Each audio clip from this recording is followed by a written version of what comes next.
Now we are starting our next topic, mitochondria. जीवन की सबसे छोटी इकाई कोशिका। कोशिका के अंदर बहुत सारी प्रणालियां होती हैं, जैसे कि न्यूक्लियस केंद्रक, माइटोकॉन्ड्रिया, गोल्जी उपकरण, एंडोप्लाज्मिक रेटिकुलम, वैक्यूल्स, रिक्तिका। ये सब चीज़ें क्या करती हैं ये सब चीज़ें कोशिका के अंदर होने वाले कार्य में मदद करती हैं। जो भी शरीर में जो भी काम होता है वो सारी कोशिकाएं करती हैं पहले, और कोशिका जब करती हैं तो कोशिका के लिए वो उसमें हेल्प करते हैं। ठीक है, चलिए अब करते हैं माइटोकॉन्ड्रिया। सब अपने आप को म्यूट पे कर लें। Make sure you all should be at mute. अपने आप को एक बार सब म्यूट पे डाल लें ताकि डिस्टरबेंस क्लास में ना हो। चलिए, जो माइटोकॉन्ड्रिया है ये क्या होती है? ये सिर्फ यूकैरियोट्स में होती हैं। दो टाइप के सेल होते हैं ना, प्रोकैरियोट एंड यूकैरियोट्स। ये जो है प्रोकैरियोट में नहीं होती हैं, लेकिन यूकैरियोट में होती हैं।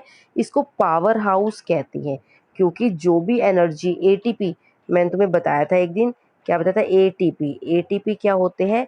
Adenosine triphosphate. ये एनर्जी पैकेट होते हैं, ऊर्जा के पैकेट्स होते हैं।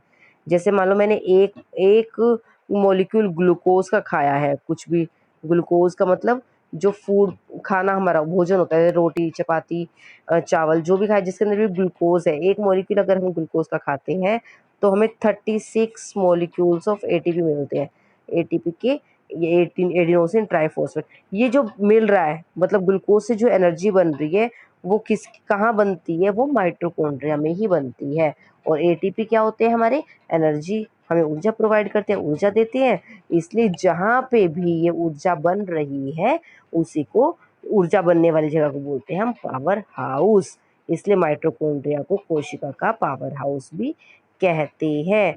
यह एक दोहरी झिल्ली वाले होते हैं, डबल लेयर, 2 लेयर होती है इसमें। देखो एक लेयर तो ऊपर आपको दिखाई दे रही है, एक ये ब्लू वाली एक और लेयर जो होती है, एक और लेयर है, ये डबल लेयर्ड होते हैं। और जो बाह्य परत होती है वो चिकनी और छिद्रित होती है। अतः अंतः परत बहुत विलीत होती है और क्रिस्टे क्रिस्टे का निर्माण करते हैं। These are cristae. क्रिस्टे क्या होते हैं? क्रिस्टे का निर्माण करते हैं, मतलब ये जो होते हैं ये अप डाउन यू यू, ये क्रिस्टे होते हैं। क्रिस्टे का निर्माण भी करते हैं।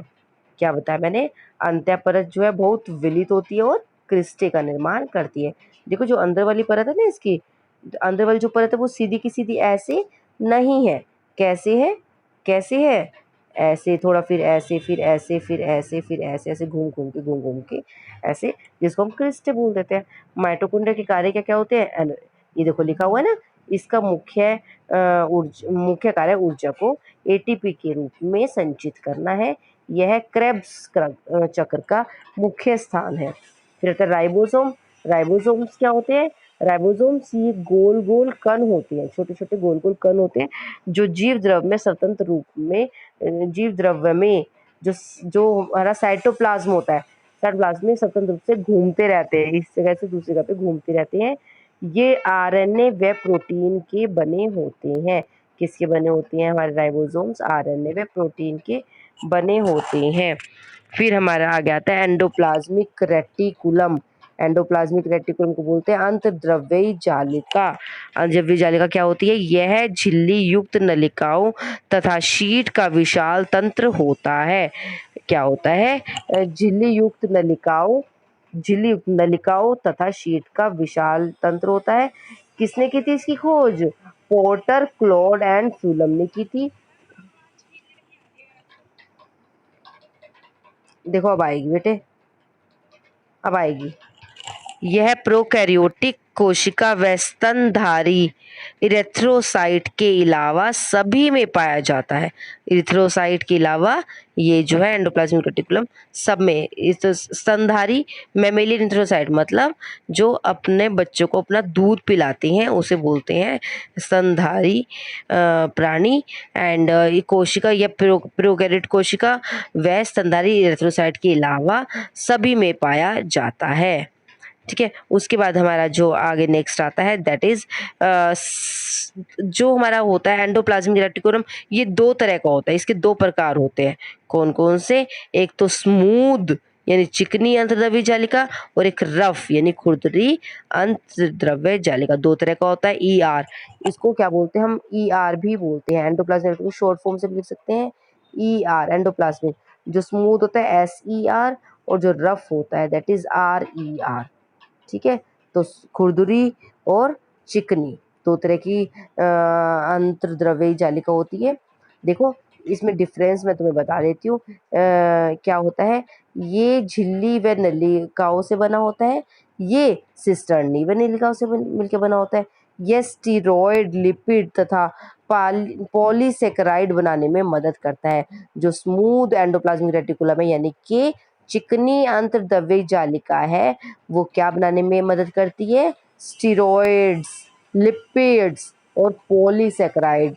मतलब कि हमारी बॉडी बिल्डिंग जो मटेरियल, हमारा शरीर जिनसे मिलके बना हुआ है, वो वाले कणों को बनाने में हेल्प करती है, मदद करती है। और जो रफ होती है ये प्रोटीन संश्लेषण में सहायक होती है।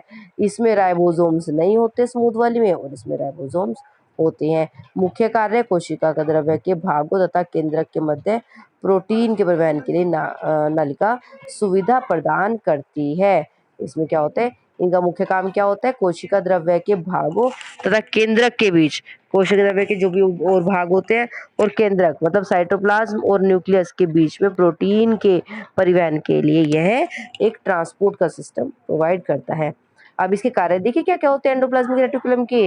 ये एक ऐसा है जो कि परिवहन का कार्य करता है। किस किस के बीच में?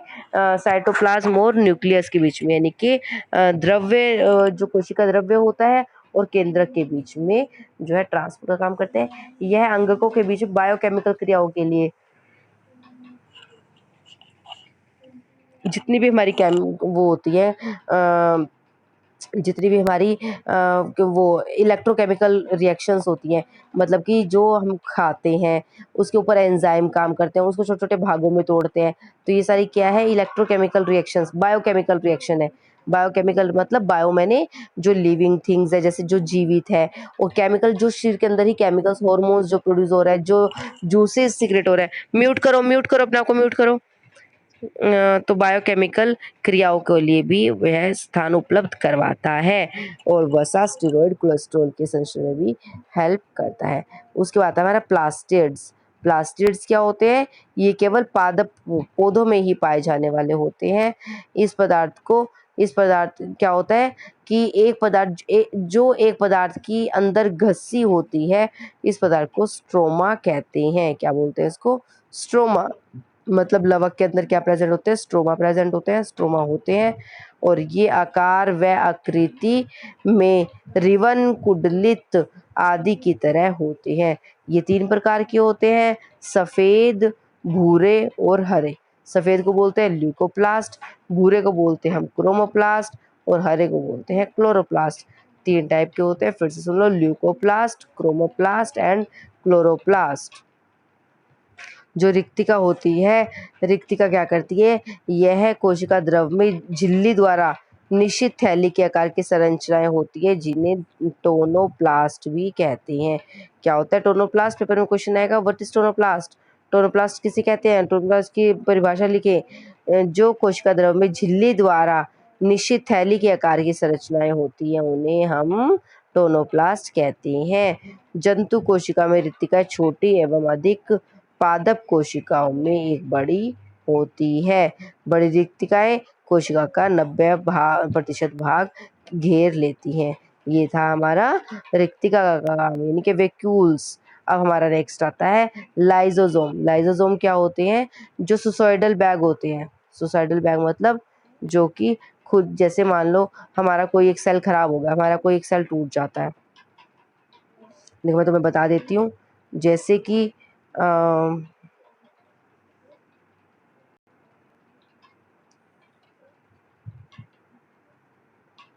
यस, देखिए जैसे कि क्या होता है, मान लो हमारा कोई सेल टूट गया हमारी बॉडी में, हमें बुखार वुखार हुआ है, कुछ भी हमारी तबीयत खराब हुई है, तो हमारा क्या है, हमारी बॉडी की बहुत सारी कोशिकाएं जो टूट जाती हैं। कोशिका के टूटने के बाद जैसे कोई जो भी कोशिका टूट गई, अगर उसके अंदर लाइसोजाइम प्रेजेंट होता है, क्या होता है उसके अंदर लाइसोजाइम, अगर एक भी लाइसोजाइम बाहर निकल जाता है, सब कुछ बाहर निकल गया तो वो भी बाहर निकलेगा। अगर एक बार वो बाहर निकल गया तो अपने ही कोशिका के जितने भी भाग होते हैं वो खुद ही खा जाता है, एक कोशिका को खुद ही पूरा का पूरा खत्म कर जाता है, अपने अंदर खा लेता है। इसलिए इसको लाइसोसोम्स को क्या बोलते हैं, सुसाइडल बैग भी बोलते हैं। जो लाइसोसोम्स होते हैं वो क्या होता है, सुसाइडल बैग भी कहे जाते हैं, क्योंकि ये अपने ही जिस कोशिका में रहते हैं उसी कोशिका को उसमें से निकलने के बाद अपने अंदर निगल लेते हैं, खा लेते हैं। ठीक है, तो इसको बोलते हैं हम suicidal bag of the cell. ठीक है, देख लेते हैं और पढ़ लेते हैं इसके बारे में। जो लाइसोसोम्स है, गोल्जी उपकरण की कुछ पुटिकाओं में एंजाइम इकट्ठे होते हैं। क्या होते हैं, जो गोल्जी apparatus होता है उसकी कुछ पुटिकाओं में एंजाइम होते हैं। ये एकल युक्ति झिल्ली युक्त होती हैं, इनका कोई निश्चित आकार नहीं होता। इनका कार्य अपापचय क्रियाओं में जब कोशिका क्षतिग्रस्त होती है तो लाइसोजाइम की पुटिकाएं फट जाती है और एंजाइम स्रवित हो जाते हैं और अपनी ही कोशिकाओं को पाचित कर देते हैं। क्या होते हैं, कुछ एंजाइम निकलते हैं उसमें से और वो खुद को ही पाचित कर देते हैं, इसलिए लाइसोसोम्स को सुसाइडल बैग भी कहा जाता है, यानी कि आत्मघाती थैली भी इसको हम बोलते हैं। फिर उसके बाद प्लांट सेल और एनिमल सेल में डिफरेंस, क्या क्या डिफरेंस होते हैं, प्रकाश संश्लेषण हेतु क्लोरोप्लास्ट होता है, इसमें क्लोरोप्लास्ट नहीं होता। एनिमल सेल हम क्या है, हम एनिमल्स की कैटेगरी में आते हैं ना, मतलब जंतु कोशिका, एक पादप कोशिका एक जंतु कोशिका, तो हमारे अंदर कोई क्लोरोप्लास्ट थोड़ी होता है, सिर्फ किसमें होता है, पौधों में होता है, पादप कोशिका में होता है। आकार व आवृत्ति निश्चित करने के लिए कोशिका भित्ति होती है, कोशिका भित्ति नहीं होती आकार निश्चित। जो लाइसोजाइम्स होता है वो उसमें नहीं पाया जाता और एनिमल सेल में लाइसोसोम भी प्रेजेंट होता है। यह मुख्य चतुर्भुजाकार की होती है और इसके विभिन्न प्रकार हो सकते हैं। ओके बेटे, मैं फिर से बोल लेती हूँ। जो हमारे जो ये होते हैं कोशिकाएं जो चतुर्भुजाकार की होती है और ये विभिन्न प्रकार की होती है। गोल्जी उपकरण पूर्ण विकसित नहीं होता और गोल्जी अपरेटस पूर्ण विकसित होता है। तो ये इसके साथ हमारा चैप्टर कंप्लीट होता है, जीवन की सबसे छोटी इकाई कोशिका। Thank you.